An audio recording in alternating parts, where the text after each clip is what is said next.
নমস্কার বন্ধুরা, রিনাজ হোমলি কিচেনে সকলকে স্বাগত। আজ শেয়ার করব নিরামিষ বিট গাজরের তরকারি। বড়রা যেমন পছন্দ করবে, বাচ্চারাও খুব এই তরকারিটা খেতে পছন্দ করবে। রুটি, পরোটা, ভাত, এমনকি মুড়ি দিয়ে খেতেও খুব ভালো লাগে। আর বাচ্চারা সবজি খেতে চায় না, এইভাবে সবজিটা বানিয়ে দিলে তারাও খুব পছন্দ করবে। এখানে আমি নিয়েছি 4টে গাজর। গাজরটাকে বড় বড় করে কেটে নিয়েছি। 10-12টা বিনস, একটা আলু, একটা বিট, সমস্ত কিছু কেটে ধুয়ে নিয়েছি। এখানে নিয়েছি মটরশুঁটি, এক টুকরো আদা আর একটা কাঁচা পাকা লঙ্কা। গ্যাসে কড়াই গরম করে দিয়ে দিলাম সর্ষের তেল।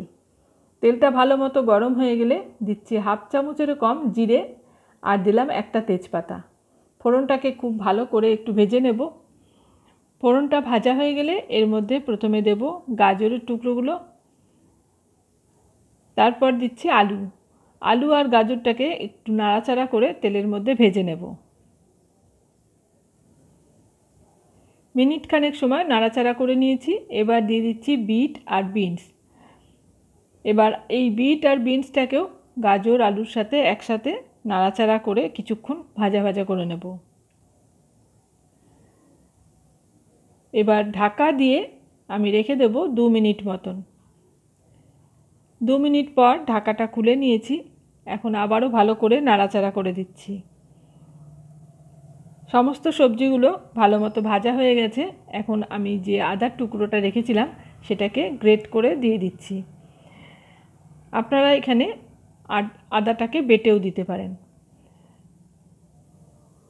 আদাটা দিয়ে এবার ভালো করে সবজিগুলোর সাথে মিশিয়ে নিলাম।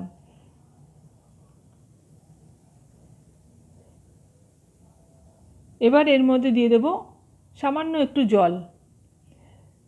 তারপর দিচ্ছি গুঁড়ো মশলা, 1/2 চামচ ধনের গুঁড়ো, 1/2 চামচ জিরে গুঁড়ো, 1/2 চামচেরও কম হলুদ গুঁড়ো আর দিচ্ছি পরিমাণ মতো নুন।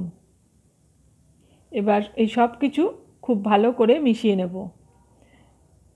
মশলাগুলোকে যেহেতু আমি শুকনো গুঁড়ো মশলা নিয়েছি তাই একটু জল দিয়ে দিলাম আগে, তারপর মশলাগুলো দিলাম। এবার খুব ভালো করে একটু কষিয়ে নিলাম। নিয়ে এবার ঢাকা দিয়ে 2 মিনিট রেখে দেব। 2 মিনিট পর ঢাকাটা খুলে নিয়েছি আর এখন নেড়ে চেড়ে মশলাটা ভালো মতন আর একটু কষিয়ে নিচ্ছি। এবার এর মধ্যে মটরশুঁটিগুলো দিয়ে দিলাম আর যে কাঁচা পাকা লঙ্কাটা রেখেছিলাম সেটাও দিয়ে দিলাম। লঙ্কাটাকে আমি ভেঙে দিলাম না, যেহেতু বিট গাজরের এই তরকারিটা একটু মিষ্টি মিষ্টি খেতেই ভালো লাগে, তাই লঙ্কাটাকে গোটাই রাখলাম। তারপর মটরশুঁটি আর লঙ্কাটাকে ভালো করে মিশিয়ে নিলাম। এবার এর মধ্যে দিয়ে দেব আমি 2.5 কাপ মতন জল। যেহেতু সবজিগুলো একটু যাতে ডুবে থাকে সেই পরিমাপ করে আমি জলটা দিলাম। তারপর ভালো করে একটু নেড়ে মিশিয়ে নিলাম। এবার আবারও ঢাকা দিয়ে 5-6 মিনিট অপেক্ষা করব, যাতে জলটা পুরো শুকিয়ে যায় আর সবজিগুলো যাতে সেদ্ধ হয়ে যায়। 5 মিনিট পর ঢাকাটা খুলে নিয়েছি আর সমস্ত জলটা শুকিয়ে গেছে। এখন একটু নাড়াচাড়া করে ভালো করে সব কিছু একটু দেখে নেব। মিশিয়ে নিয়ে দেখে নিতে হবে যে সবজিগুলো সেদ্ধ হয়েছে কিনা।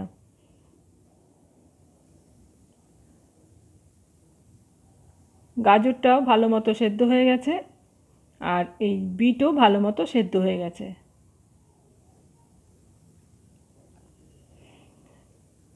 সব কিছু ভালো মতো সেদ্ধ হয়ে যাওয়ার পরে এর মধ্যে দিয়ে দিলাম 1 চামচ চিনি। চিনিটা দিয়ে ভালো করে আবারও নেড়েচেড়ে মিশিয়ে নিলাম আর এই খুন্তি দিয়ে এইভাবে একটু চেপে চেপে দিচ্ছি যাতে আলুগুলো একটু ভেঙে যায় আর তরকারিটা একটু মাখা মাখা মতো হয়ে যায়। তরকারিটা আমার হয়ে গেছে। এখন গ্যাসের ফ্লেম অফ করে আমি ঢাকা দিয়ে রেখে দেব 5 মিনিট মতো। 5 মিনিট পর আমি একটা পাত্রে সার্ভ করে নেব।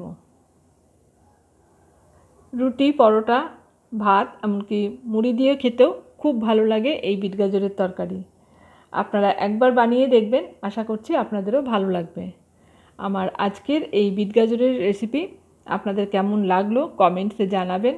ভালো লাগলে লাইক আর বেশি করে শেয়ার করে দেবেন। আমার চ্যানেল এখনও সাবস্ক্রাইব করা না থাকলে চ্যানেলটা সাবস্ক্রাইব করে পাশে থাকা অল বাটনটা প্রেস করে রাখবেন। পরবর্তী ভিডিওর নোটিফিকেশান আপনার কাছে চলে যাবে। আজ এই পর্যন্ত, আবারও চলে আসব অন্য কোনো রেসিপি নিয়ে। এতক্ষণ আমার সাথে থেকে ভিডিওটা দেখার জন্য অসংখ্য ধন্যবাদ।